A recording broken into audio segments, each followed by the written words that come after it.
In this video, we'll show you how to disable the green dot indicator on your iPhone. If you find this helpful, don't forget to like the video and subscribe to the channel. You might be wondering, what does the green dot mean? It signifies that an app is currently using your iPhone's camera.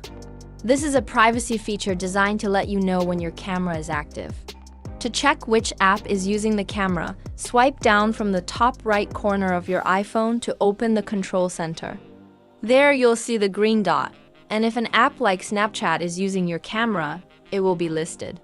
Tap on it for more details about what's accessing your camera. If you want to turn off the green dot, you need to stop the app from using the camera. You can do this by swiping up on the app to close it. If you have trouble finding it, you may need to scroll through your apps, but once you do, just swipe up to close it. Another option is to go into your settings. Open the Settings app, scroll down to Privacy and Security, and tap on Camera. Here, you'll see all the apps that have access to your camera. Simply toggle off any app you don't want to have camera access, and the green dot will no longer appear. Thanks for watching. If you found this helpful, please like and subscribe for more tips.